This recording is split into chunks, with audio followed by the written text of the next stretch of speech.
오늘도 저와 함께 영상 시청해 주시고자 집을 사는 데 있어서의 생각과 정보가 필요하신 분들 꾹 눌러주셔서 감사드립니다. 영상 시청, 구독 안 하신 분들은 구독 부탁드리고요. 좋아요도 부탁드리겠습니다.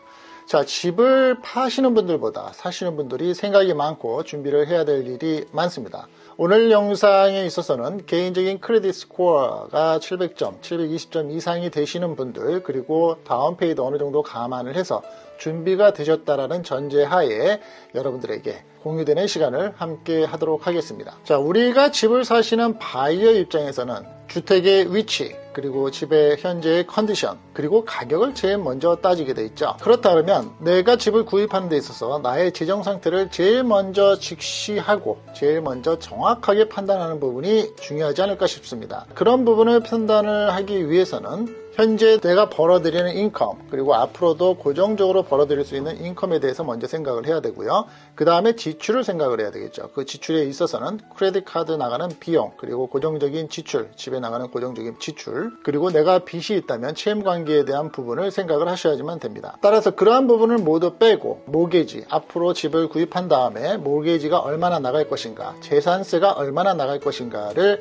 계획을 잡으셔서 내가 지출하는 비용이 벌어들이는 인컴에 합당하는 비용이 될지를 먼저 판단을 하셔야 되겠죠. 다운페이를 먼저 생각을 하시고 나서 이제 은행을 쇼핑 어라운드를 하시겠죠. 내가 대출을 얼마나 받을 수 있는지, 또 은행 유지율이 얼마가 되는지를 생각하시게 됩니다. 이 집을 구입하시는 분들이 꼭 하셔야 되는 부분은 아니겠지만 프리-어프루브, 은행에 가셔서 내가 받을 수 있는 대출이 어느 정도가 되는지를 사전 먼저 조사를 하시고 쇼핑을 하시는 것을 권해드립니다. 왜냐하면 내가 짐작으로 크레딧 스코어가 좋기 때문에 은행 유자율이 얼마라고 요새 그러는데 아마 이 정도는 받을 수 있을 거야 라고 추측을 하지 마시고요. 은행을 쇼핑 어라운드, 은행마다 다 조건이 또 틀린 건 다 아실 겁니다. 은행을 다니시면서 나의 합당한, 내가 페이먼트를 할 수 있는 부분이 어느 조건인지를 먼저 생각을 하셔야 되겠죠. 모게지를 받으실 때 사전 승인, 프리 어프로브를 꼭 받아야 되시는 것은 아닙니다. 그렇지만 내가 생각을 할 수 있을 만큼의 은행에 대한 모게지를 받아야 되겠는데 라고 생각을 하시겠지만 은행은 그렇게 주지 않는 경우도 있을 수 있기 때문입니다. 그리고 내가 사전 승인, 프리 어프로브를 받은 상태에서 집을 보러 다니는 것과 아닌 것과의 차이는 셀러가 나를 볼 때, 바이어를 볼 때의 입장 차이가 굉장히 크게 발생을 할 수 있다고 합니다.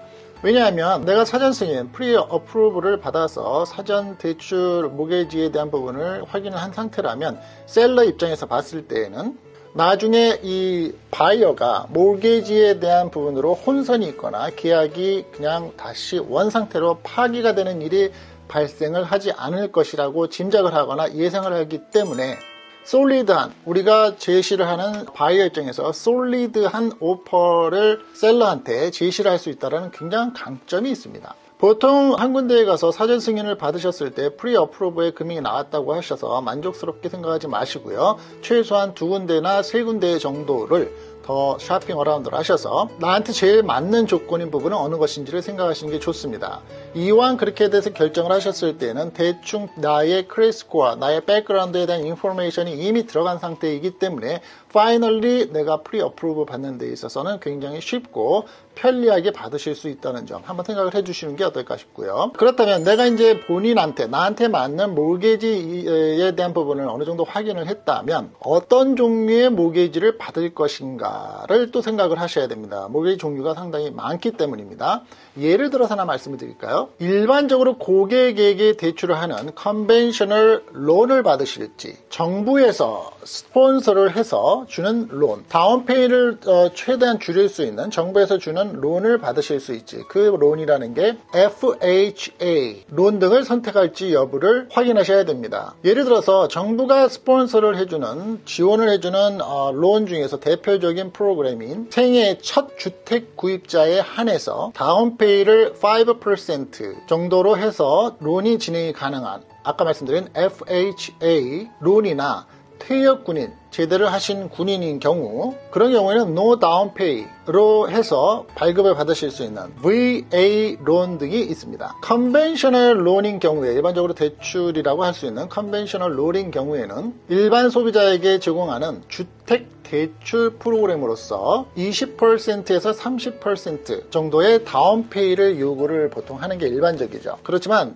경우에 따라서는 PMI 모기지라는 게 있는데, PMI 모기지 보험을 가입한 경우에는 더 낮은, 조금 더 로우한 모기지 다운페이로서도 대출을 받으실 수 있습니다. 가장 일반적인 게 홈 모기지라고 볼 수 있죠. 자, 그 다음에 어떤 거 하셔야 될까요? 모기지의 대출의 종류를 결정을 하셨으면 이제 그 다음에 생각하셔야 되는 게 이자율이겠죠. 인터리스트를 결정을 하셔야 됩니다. 고정금리, 픽스드 레이트를 받으셔야 될지, 변동금리, 어드저스터블 레이트를 받으실지를 결정을 하셔야만 됩니다. 고정금리의 경우에는, 픽스드 레이트 론인 경우에는 대출 상환 기간 동안에 처음 적용한 금리로 고정이 되기 때문에 상환 금액의 변동이 발생을 하지 않죠. 따라서 안전하기 때문에 가장 많이 선택을 하시는 그러한 경우에 이제 이자율 방법이라고 할 수 있습니다. 그 다음에 금리를 결정을 하시게 되면 어느 정도 기간 동안에 내가 이제 갚아나가야 될 것인가를 선택을 하셔야 되겠죠. term, 그러니까 그 기간, 갚는 기간을 10년을 하실지, 20년을 하실지, 30년을 하실지 결정을 하시게 됩니다. 이제 페이먼트가 한 달마다 나가는 비용이 차이가 있기 때문이죠. 그렇지만 이제 보통 한국 분들도 그러고 많이 하시는 30년 모기지 상환을 결정을 하시는 경우에는 월 페이먼트는 줄어들지만 이자 상환 금액이 높아진다는 점, 뭐 상식적이니까 알고 계시면 될 것 같습니다. 크레딧의 좋은 스코어는 740점에서 760점 이상이 되는 것을 권하고, 또 그에 따라서 합당하게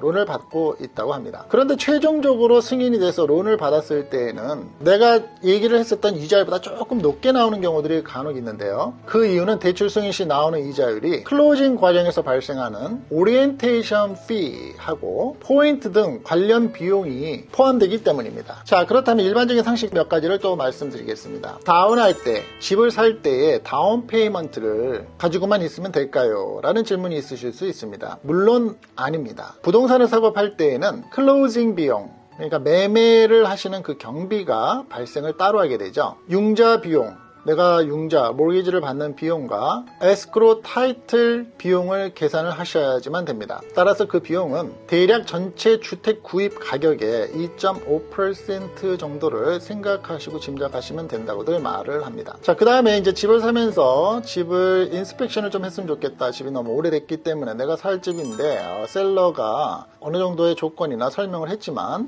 내가 한번 인스펙션을 했으면 좋겠다라고 이제 생각을 하시는데요. 집에 인스펙션을 할 경우에 그 비용은 누가 됩니까? 누가 지출을 합니까? 라고 물어보실 수 있겠죠. 인스펙션에 대한 비용은 buyer, 내가 사는 사람이 비용을 지불합니다. buyer가, 집을 사는 사람이 이 집에 대한 문제점이 있는지 없는지를 판단하는 것이기 때문에 당연히 buyer가 지불을 하는 것이고요. 문제가 발생을 해서 수리 비용이나 또 어떠한 고쳐야 될 몇 가지 이제 부수적인 부분이 발생을 한다면 셀러하고 협상을 하시고요. 보통 이제 수리 비용은 셀러가 부담을 하는 경우가 있는데 비용이 많이 나거나 터무니없거나 이렇게 되면 매매 조건에 추가해서 계약을 체결을 하기도 합니다. 그렇다 그러면 에스크로, 타이틀은 진행은 누가 하나요? 라고 물으실 수 있겠습니다. 에스크로는 타이틀 컴퍼니는 부동산 매매 과정을 진행하는 곳인데요. 컴퍼니는 셀러 편도 아니고 바이어 편도 아니라는 거 한번 생각해 두시면 될 것 같습니다. 바이어가 내가 원해서 써냈던 오퍼를 셀러가 받으면서 모든 서류가 에스코로로 전해지게 되는 거고. 자, 그렇다면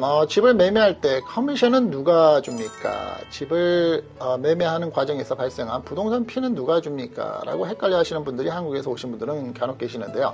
한국 같은 경우에는 이제 파시는 부분과 사시는 분이 같이 동일하게 양쪽에서 커미션 피를 내죠. 부동산 피라고 그러죠. 수수료. 그렇지만 미국은 부동산에서 파는 쪽에서 커미션을 지불합니다. 피에 대한 비용에 대한 부분은 대략 리스팅 가격의 5%에서 6% 정도를 판매하시는 분이 비용을 지불하시게 된다는 점 알고 계시면 좋을 것 같습니다. 다음에 시간이 되면 제가 2편, 3편을 또 제작을 해서 보여드리면서 같이 공유를 해드릴 텐데요.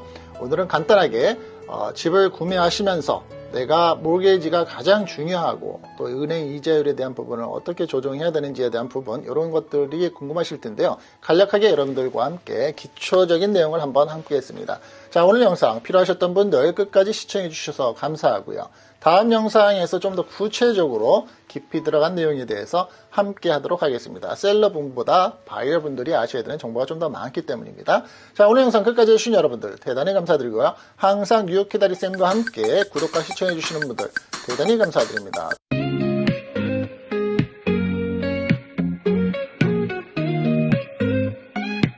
세상은 빠르게 돌아가 매일매일 변의 뉴스 속엔 새로운 이야기 그걸 놓치면 안 돼 정치와 경제 모든 게 다 연결돼 있어 알아야 해 그래야 흐름을 따라갈 수 있어 정보와 상식 뉴욕 기다리 쌤의 영상에 담아 세상이 주는 이야기 우리는 알아야 해 시사와 이슈 눈을 뗄 수 없어 깊이 생각하고 함께 나누는 거야 과학의 발전 기술의 진보 우리 삶을 바꾸고 기후 변화 환경 문제 다 함께 풀어가야 해 역사의 교훈 그 안에 답이 있어 미래를 향해 나가 우리 길을 만들어가 정보와 상식 뉴욕 기다리 쌤의 영상에 담아 세상이 주는 이야기 우리는 알아야 해 시사와 이슈 눈을 뗄 수 없어 깊이 생각하고 함께 나누는 거야